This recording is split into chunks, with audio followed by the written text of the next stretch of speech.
ආයිබෝවන් cooking hut 10K YouTube channel එකට අදත් ඔයාලව ආදරයෙන් පිළිගන්නවා. මං අද මේ වීඩියෝ එකෙන් ඔයාලට අරගෙන ආවේ කෙමෙන් අප අතරින් ඈතට යන අප මුතුන් මිත්තන්ගේ නිරෝගී භාවයට තුඩු දුන් ආහාර වේලක් ගැන. ඒ තමයි දියබත්. අපේ මුතුන් මිත්තන්ගේ නිරෝගී භාවයේ එක් රහසක් තමයි නිතර දියබත් ආහාරයට ගැනීම.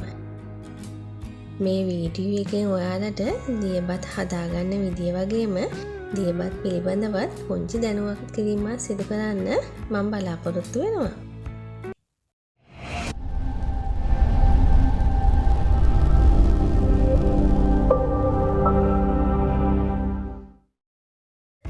දියබත් හදන්න ගොඩාක්ම සුදුසු වෙන්නේ රතු කැකුලෙන් උයාගත්ත බත්. මේ තියෙන්නේ මං අද රෑට ගෙදර කෑමට උයාගත්ත බත් එකෙන් ඉතුරු කොටස. පහුවදා උදේට ඔයාලා දියබත් හදන්න ඉන්නවනම් රෑට මේ වගේ ටිකක් වැඩිපුර බත් තියාගන්න. ඒ වගේම තව කියන්න ඕන දෙයක් තමයි මේ දියබත් හදාගන්න බැටි මාජනයක් තුල උයාගත්ත බත් තියෙනවනම් ගොඩක් හොඳයි. අපි දියබත් එක හදාගන්න මුලින්ම කරන්න ඕනේ කලින් දවසේ රෑ මේ ඉතුරු බත් ටිකට බත් ප්‍රමාණය වැහෙන ප්‍රමාණයට වතුර එකතු කරලා උදේ වෙනකන් වහලා තියන්න ඕනේ.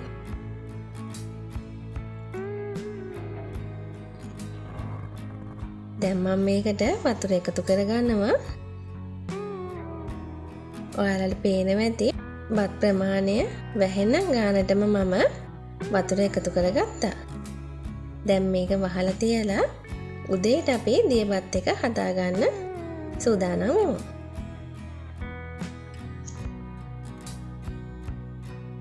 මේ තියෙන්නේ අපිට දියබත් එක හදාගන්න ඕන වෙන දේවල්.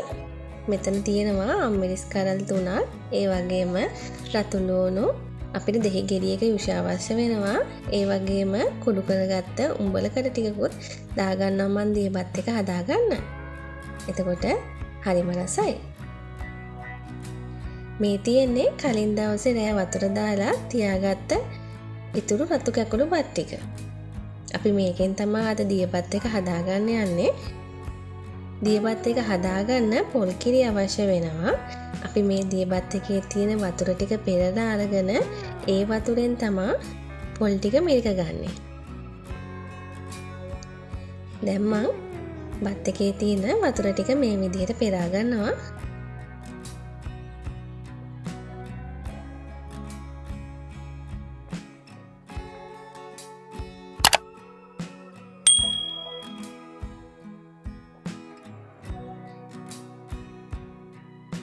ඔයාලට පේනවා ඇති දැන් මේ තියෙන්නේ මම පෙරලා ගත්ත වතුර ටික.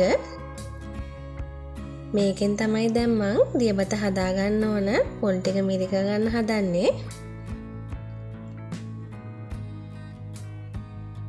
හරි, දැන් මං පොල් කිරි එකක් සූදානම් කරගත්තා. දැන් මං ඔයාලට පෙන්නන්නම් දියබත් එක පියවරෙන් පියවර කොහොමද හදාගන්නේ කියලා. හරිම පහසුයි. මුලින්ම මේ වගේ මැටි භාජනයක් අරගෙන ඒකට රෑ ඉතුරු රතු කැකුළු බත් ටික දාගන්න. තව කාරණයක් තමයි දියබත් හදනකොට ඇලුමිනියම් භාජන භාවිතා කරන්න එපා. මැටි භාජනයක දියබත් එක හදාගන්න.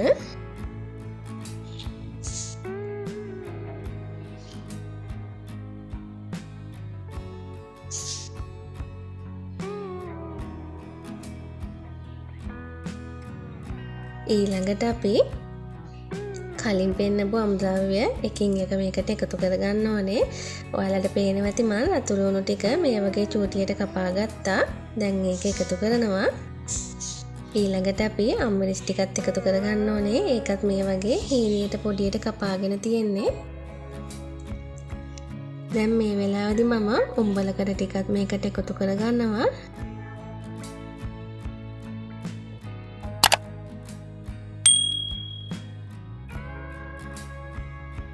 දැන් ඔයාලට පුළුවන් දෙහි ගෙඩියේ යුෂ මේකට මිරික ගන්න. ඇඹුලට තියෙනකොට ගොඩක් රසයි. ඇඹුල් ප්‍රමාණය ඔයාලට කැමති ප්‍රමාණයෙන් අඩු වැඩි කරගන්න පුළුවන්. මන් දෙහි ගෙඩියක යුෂ මේකට යොදා ගන්නවා.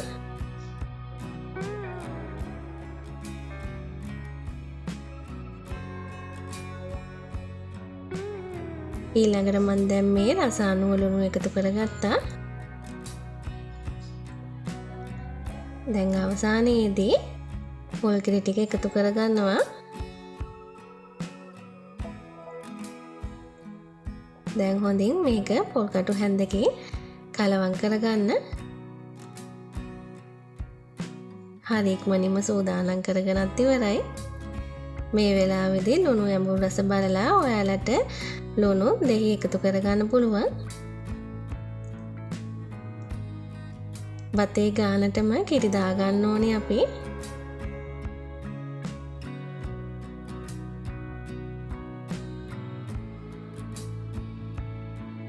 ඉතින් අපේ දියබත් එක සූදානම් කරගෙන ඉවරයි.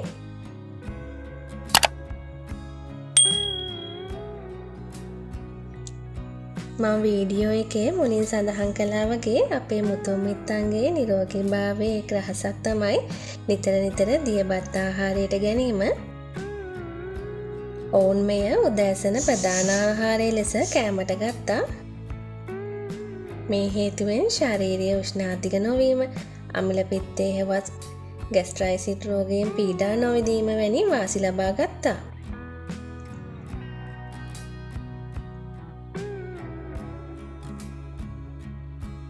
ඒ වගේම තමයි ආහාර මාර්ගය ආශ්‍රිත රෝග වළක්වලා ශාරීරික උෂ්ණ බව නැති කරන දියබත් කුඩා අන්ත්‍රයේ සිටින ආහාර ජීර්ණයට හිතකර ශුද්ධ ජීවීන් වර්ධනය කිරීමටත් උපකාරී වෙනවා. එමෙන්ම සිරුරට අවශ්‍ය විටමින් B සංකීර්ණය රතු කැකුළු හාල් වලින් හෝ නිවුළු සහිත තැම්බෝ සහලින් සෑදූ දියබත් ආහාරයට ගැනීමෙන් ලබා ගන්න පුළුවන්. ඒ වගේම ආයුෂස් මලබද්ධය වැනි රෝග දුරලා ශරීර ප්‍රතිශක්තිය වර්ධනය කිරීමත් පිපාසය හා දාහය දුරු කරන්නත් දියබත් මගින් ඉටු කරන කාර්යභාරය සුළුපටු නැහැ. තවද අස්ථානගත වූ පිත්ත යථා තත්ත්වයට පත් කිරීමත් ශරීරය පැහැපත් හා පුෂ්ටිමත් කිරීමත් මේ මගින් සිදු කරන තවත් කාර්යයක්. මෙහිදී පුෂ්ටිමත් බව ලෙස ඔබ වටහා ගන්න ඕනේ තරබාරු බව නොවන බවයි.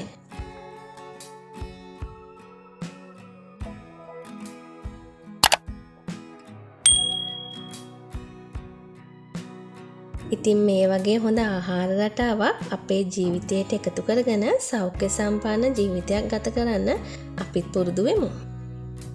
ඒ වගේම මේ වගේ වටිනා වීඩියෝ ඔයාලට අපේ channel එකෙන් අපි දිගටම අරගෙන එන්න බලාපොරොත්තු වෙනවා. මේ වීඩියෝ එක ඔයාලට වැදගත් වුණා නම් වීඩියෝ එකට ලයික් එකක් දාලා වීඩියෝ එක ගැන ඔයාලගේ අදහස් පහළ කමෙන්ට් එකකින් තියන්න.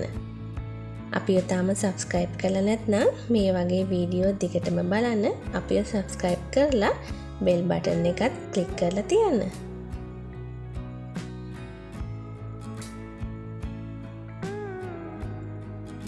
තාමත් දියබත් ආහාරයට අරගෙන නැති කෙනෙක් ඉන්නවා නම් මේ රෙසිපි එක try කරලා බලන්න. නිරෝගී ජීවිතයක් ගත කරන්න අපි කවුරුත් කැමතියිනේ. ඒ නිසා ගොඩක් වෙලාවක් යන්නේ නැතුව මේ වගේ රස කෑමකින් අපිට සෞඛ්‍ය සම්පන්න ජීවිතයක් ගත කරන්න තියෙනවා නම් ගොඩක් වටිනව නේද?